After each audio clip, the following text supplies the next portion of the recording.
I love podcasting. It's a great medium if you want to get your ideas out there. It really is. When I started podcasting, I was only 13 years old. And to be honest, I didn't think that I would be still doing a podcast 10 years on and 10 years down the road. But here I am. I'm still doing it every week. I've changed my format somewhat, but by and large, it's still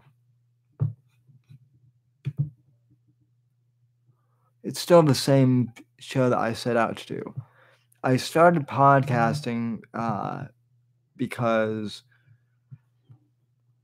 back in 2008, when then candidate Obama was becoming a big deal, I was one of those kids who was really into politics and really into history.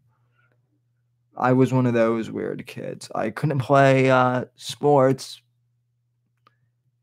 for obvious reasons. And,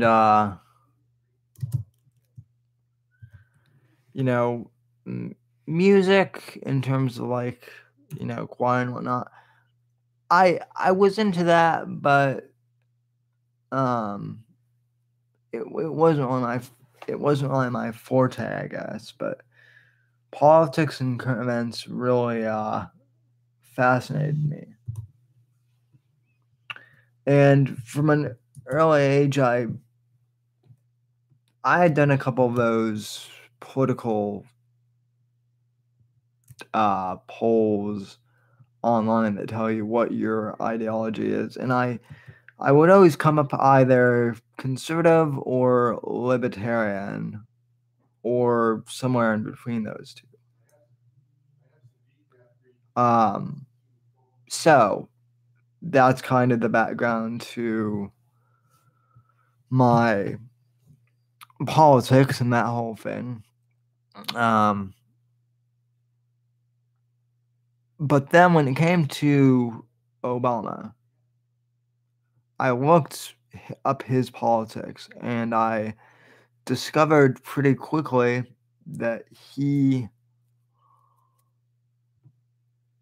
didn't really have a voting record on much of anything when he was a junior senator. So I would tell my peers that in school, and because they all liked Obama, they were all pretty much gaga over him for the most part. And they really liked him because he was black and because he was an African American and because, for all we knew, this was our first shot at, having our first African American president, all of which made perfect sense. But I would ask them, other than his skin, other than the fact that he could be the first African American president, why do you like candidate Obama so much? And they couldn't give me an answer. And I was called a racist simply because I didn't like Obama. And, even in 8th grade, junior high, this was happening. So I began to realize that a lot of my peers were default liberals and whatnot. So I decided just on a whim one day. I was fooling around with some audio software on my computer, and I kind of thought, well, wouldn't it be humorous if I did if I kind of did a mock makeshift Rush Limbaugh type show. So I did, and I put it out there online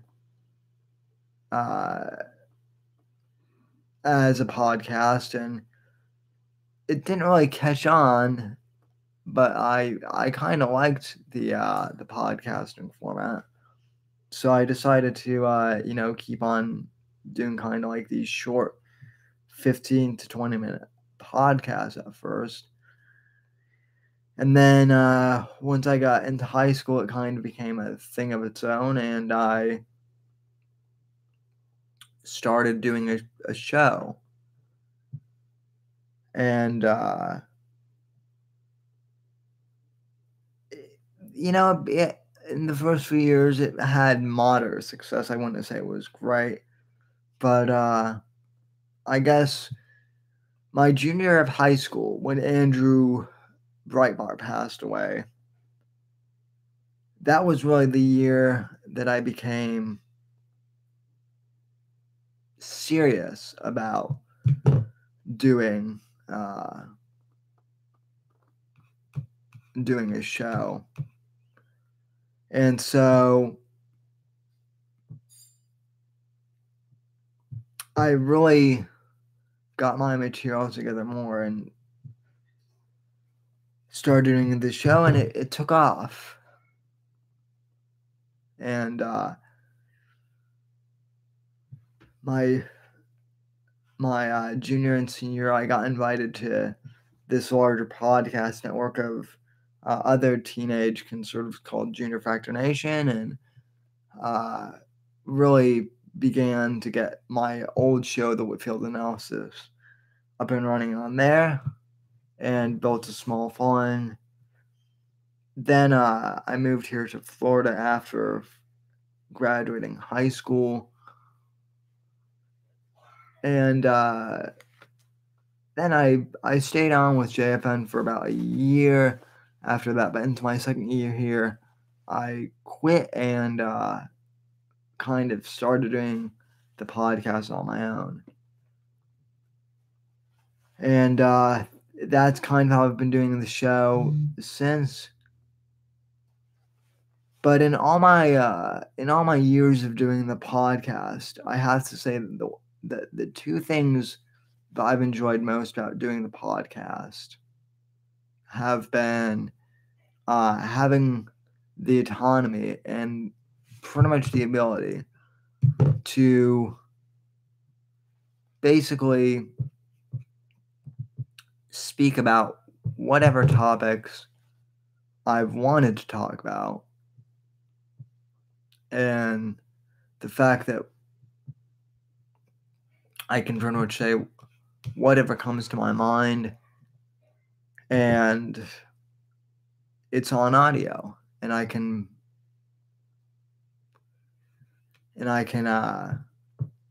bring up a variety of topics, and that's another great thing is early on when I was podcasting, I started out as a mainly political guy for all intents and purposes. And when I was younger, that kind of made sense because, I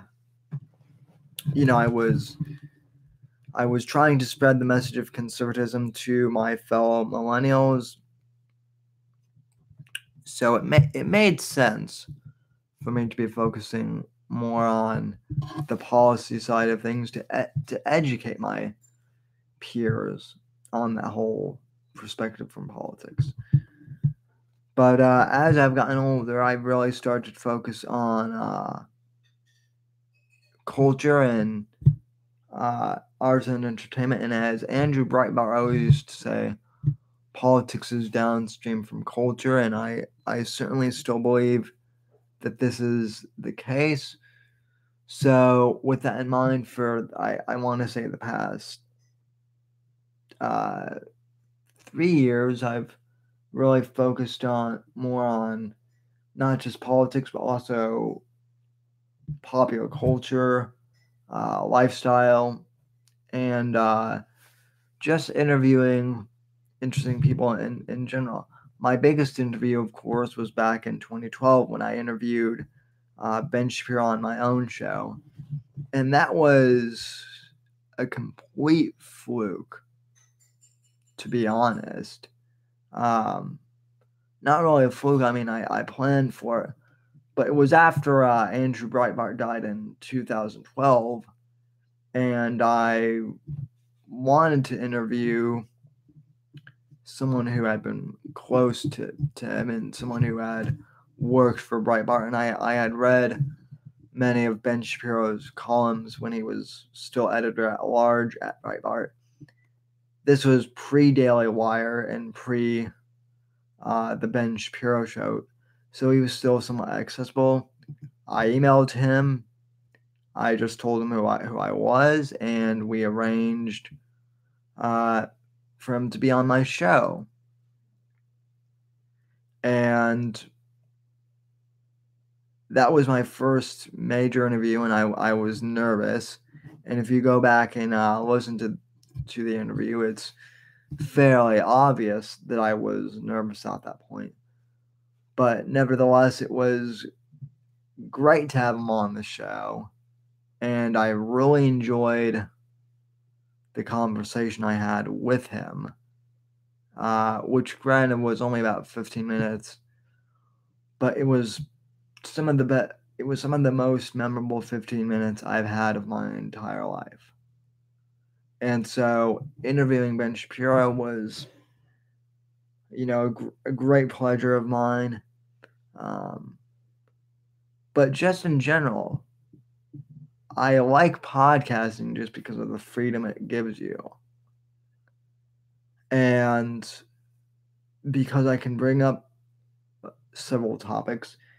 Just because I'm labeled as a news and politics podcast, I don't have to be limited to one particular topic.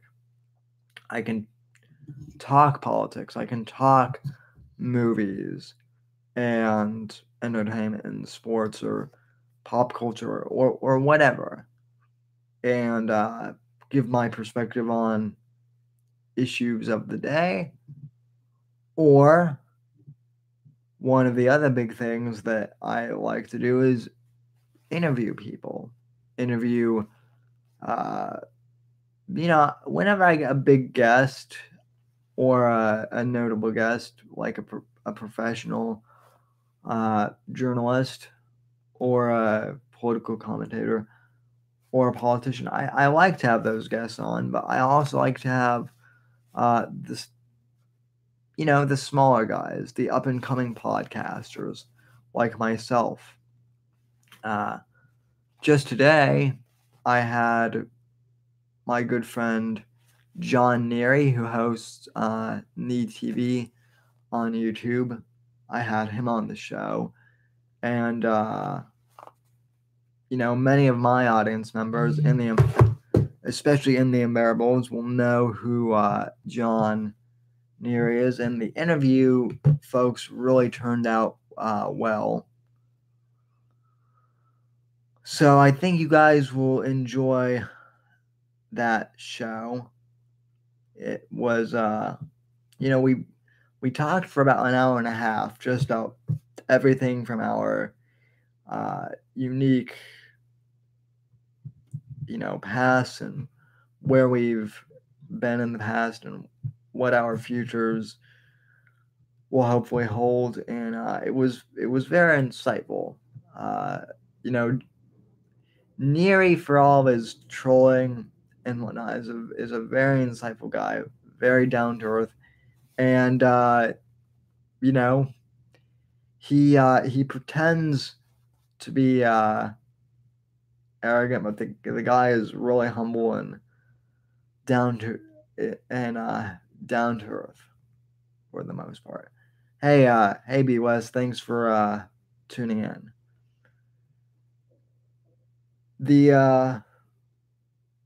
But it's interviews like the one I had with John today, just the down to earth, open conversations that really, make podcasts It's why I do podcasting. It's the free form factor.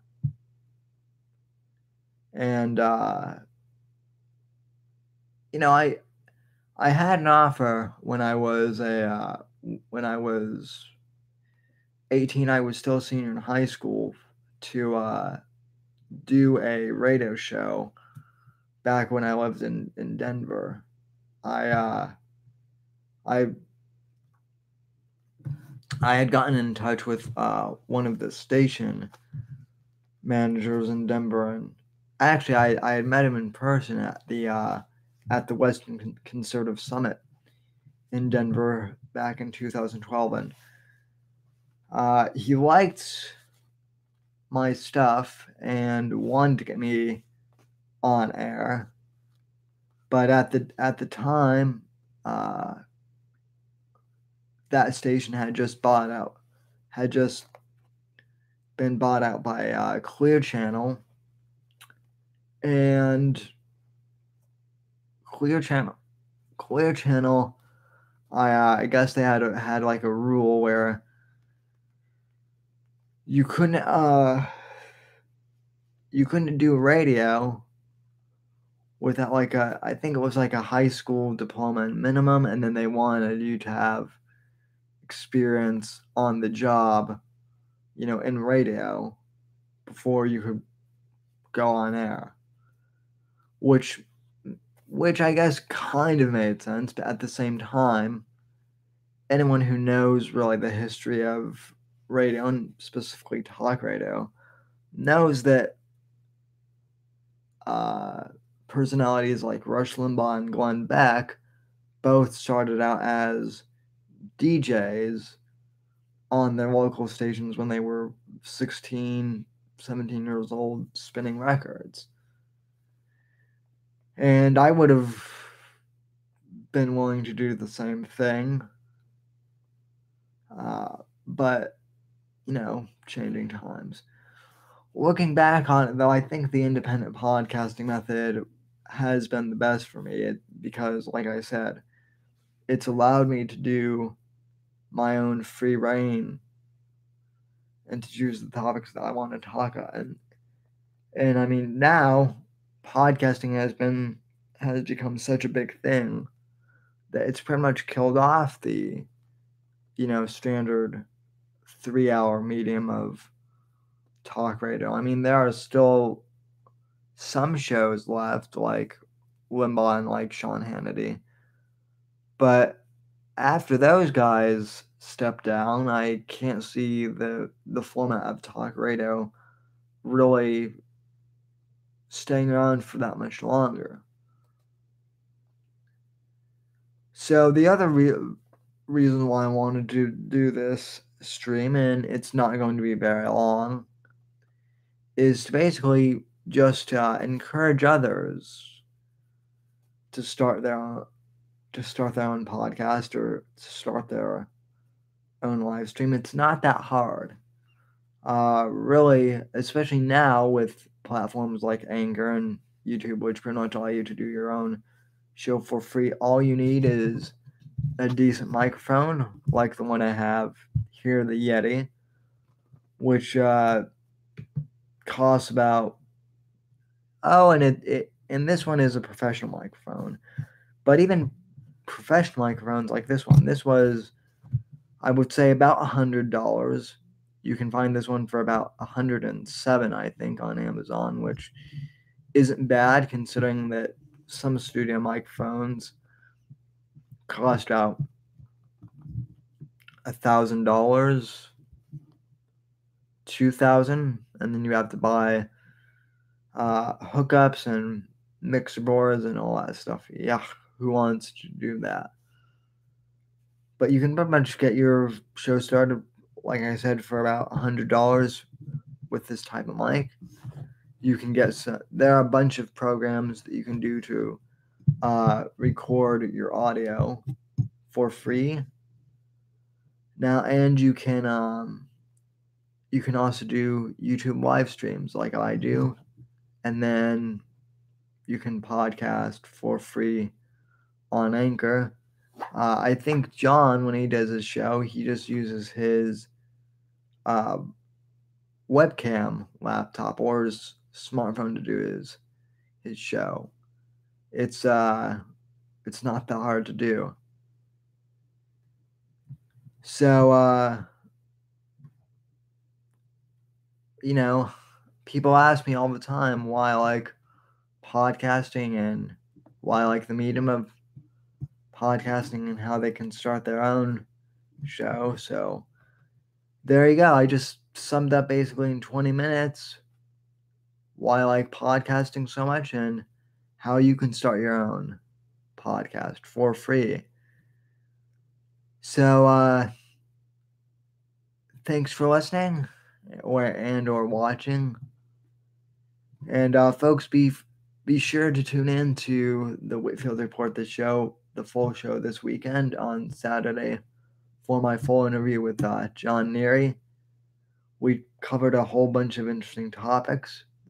And for those of you who are interested, you can support me on Patreon. Link is in the description below.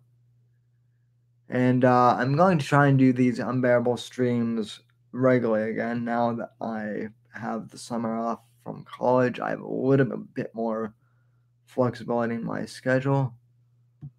But anyway, folks, I want to thank you for watching this live stream, whether it was live or on demand. Godfrey Legacy in that order, as John would say. And good night, God bless, and God save this great nation.